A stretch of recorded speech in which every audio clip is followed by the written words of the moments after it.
o meu bom dia de luz, o meu boa tarde de paz, o meu boa noite de prece.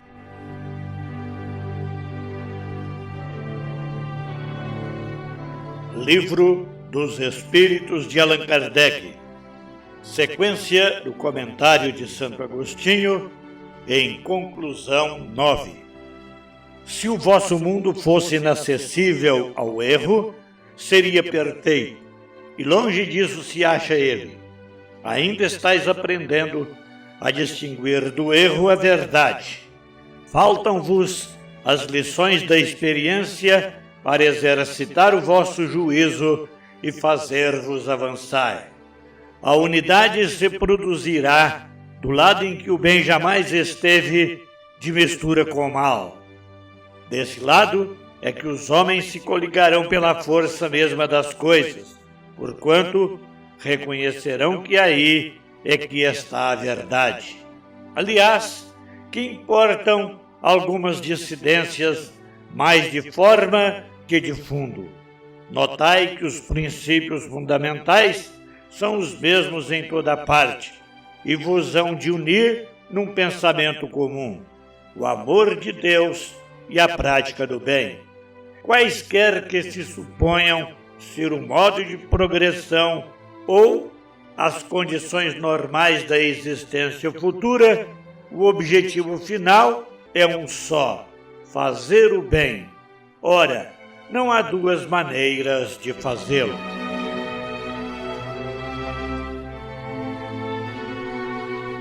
Queridos irmãos e irmãs, que a paz do Cristo nos envolva os corações neste instante. Hoje, somos convidados a meditar sobre um ensinamento extraído da obra Missionários da Luz, onde o instrutor Alexandre nos conduz a uma visão mais ampla da vida e de nossas responsabilidades espirituais. A partir da indagação simples, e Jesus? Somos chamados a repensar o alcance de nossas ações e o verdadeiro sentido do bem que realizamos. Eis o que diz o texto. Considera você que ele, Jesus, tenha trabalhado somente para os galileus que não o compreendiam? Julga que tenha ensinado tão só no templo de Jerusalém? Não, meu amigo. Convença-se de que todos os nossos atos, no bem ou no mal, estão sendo praticados para a humanidade inteira. Por agora, os nossos companheiros terrestres não nos entendem, nem cresceram devidamente para a completa consagração a Jesus. Mas a semeadura é viva e produzirá a seu tempo. Nada se perde. Trecho extraído do capítulo 10, livro Missionários da Luz, do Espírito André Luiz, psicografado por Francisco Cândido Xavier. Meus queridos irmãos, o ensinamento apresentado nos convida, antes de tudo, a superar a visão limitada e imediatista de nossas ações. Muitas vezes acreditamos que nossos esforços no bem se destinam apenas àqueles que estão próximos ou àqueles que demonstram compreensão e reconhecimento. Entretanto, Alexandre amplia essa perspectiva ao nos recordar que nenhuma ação é isolada. Tudo o que fazemos repercute na humanidade inteira. Quando ele convoca a figura de Jesus, está nos levando a refletir sobre a universalidade do Evangelho. O Cristo não trabalhou apenas para um povo ou para uma época específica. Seu exemplo e seus ensinamentos transcendem fronteiras, culturas e séculos. Assim também deve ser a nossa postura, agir no bem sem restringir o alcance de nossas intenções. Outro ponto essencial do texto é a incompreensão momentânea dos homens. Muitas vezes, aqueles que nos cercam ainda não possuem maturidade espiritual para assimilar determinados valores. Isso pode gerar desânimo em quem trabalha pelo bem. No entanto, a mensagem é clara: a semente está viva. Ainda que o solo pareça árido ou improdutivo, o tempo se encarregará de fazê-la germinar. Essa ideia nos remete à lei divina de progresso, tão bem explicada por Allan Kardec no Livro dos Espíritos. Nada se perde no ensino moral. Cada gesto de amor, cada palavra de consolo, cada esforço sincero de elevação constitui patrimônio espiritual imperecível. Portanto, somos convidados à perseverança. O bem não exige aplausos nem resultados imediatos. Ele pede constância, confiança e fé no tempo de Deus. Trabalhar com Jesus é compreender que muitas vezes semeamos hoje para colher em existências futuras, nossas ou de outros. Assim, o ensinamento de Alexandre nos fortalece contra o desalento e nos orienta a servir sempre, independentemente das circunstâncias, certos de que toda ação no bem é investimento eterno na evolução da humanidade. Ave Cristo.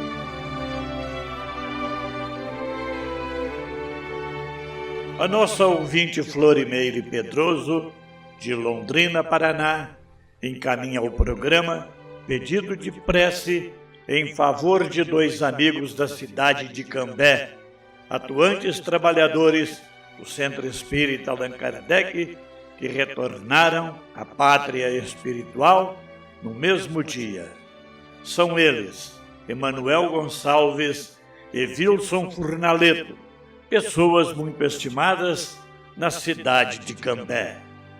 Roguemos a Jesus que os receba em sua infinita misericórdia, amparados pelos Espíritos amigos, e que conforte os corações de seus familiares e companheiros, fortalecendo-os diante da dor causada pela separação material. Recebemos também com carinho e amor fraternal o pedido de prece encaminhado ao programa por nossas queridas cunhadas, as irmãs Estrela e Aurora Vilarinho, que nos convidam a elevar o pensamento em favor de Antônio Divino Moura, que desencarnou esta semana. Antônio Divino Moura, carinhosamente conhecido como Totonzinho no seio familiar, foi uma personalidade de notável grandeza intelectual e moral. Filho de Inocente Moura e Maria José da Costa, ambos de saudosa memória, destacou-se desde muito jovem por sua dedicação aos estudos, saindo de Ituiutaba para conquistar com brilhantismo o primeiro lugar no curso de Engenharia Elétrica da UFMG, onde já despertava a admiração de colegas e professores. Sua trajetória acadêmica e profissional foi marcada por conquistas expressivas. Realizou mestrado pelo INPE, doutorado pelo prestigiado MIT, onde recebeu o prêmio Carl Gustav Rosby pela melhor tese do ano e ainda desenvolveu pós-doutorado junto à NASA. Atuou por muitos anos no exterior, especialmente em Nova York, onde foi diretor-geral, fundador do Instituto Internacional de Pesquisa para Clima e Sociedade, vinculado à Universidade de Colômbia. De volta ao Brasil, continuou a servir com dedicação, sendo eleito, em 2011, primeiro vice-presidente da Organização Meteorológica Mundial, tornando-se o primeiro brasileiro a ocupar tão elevada função. Em 2018, recebeu o prêmio IMO, a mais alta honraria da área, um reconhecimento por suas contribuições relevantes à meteorologia e ao estudo de fenômenos climáticos como o El Niño. Entretanto, para além de suas conquistas no campo científico, Antônio Divino Moura foi, sobretudo, um homem de caráter íntegro, exemplo de dignidade e inspiração para todos que com ele conviveram. Primo e companheiro de infância de minha saudosa esposa, Celeida Davi Dias, era profundamente estimado pela família Vilarinho, que nele via não apenas o cientista ilustre, mas o ser humano generoso e edificante. No dia 16 de abril de 2026, às 18 horas, retornou à pátria espiritual após breve e difícil enfrentamento de um câncer no baço, enfermidade de evolução agressiva, diagnosticada há apenas 2 meses. Diante desse momento de separação, unamo-nos em prece, rogando a Jesus que o acolha com misericórdia e luz, amparando-o em sua nova jornada. E os benfeitores espirituais o envolvam em paz, recompensando-o por todo o bem semeado ao longo de sua existência. Estendemos também nossas vibrações de consolo e fortalecimento aos familiares e amigos, especialmente à família Vilarinho, para que encontrem na fé a serenidade necessária para atravessar este momento de saudade, sustentados pela certeza da imortalidade da alma e da continuidade da vida. Recebemos ainda o pedido de prece de nosso estimado amigo Breno Carvalho, dedicado profissional de fisioterapia que com zelo e competência tem atendido às necessidades de tantos corações. Breno recorre às nossas vibrações fraternas neste momento de reflexão e decisão importante em sua vida.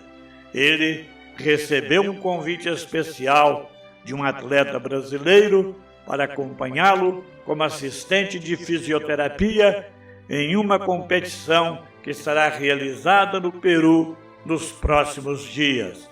Oportunidade que poderá representar significativo crescimento em sua trajetória profissional. Entretanto, surge como desafio a questão financeira, que poderá, eventualmente, dificultar a concretização dessa viagem.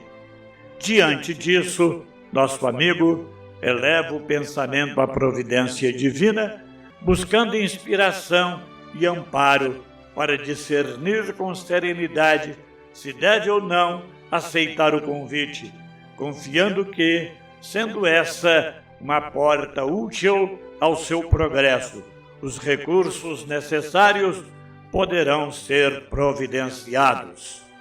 Unamo-nos assim em prece, rogando a Jesus que ilumine o caminho de Breno, concedendo-lhe clareza nas decisões, tranquilidade no coração e confiança nos desígnios superiores.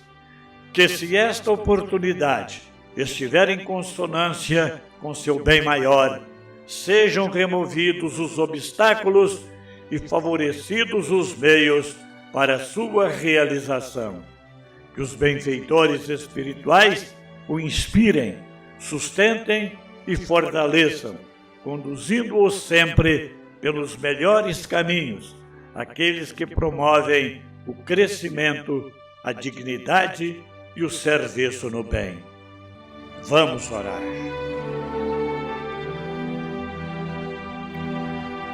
Senhor Jesus, Mestre amado, agradecemos pela luz destes ensinamentos que nos ampliam a visão da vida e nos fortalecem o coração para o serviço no bem.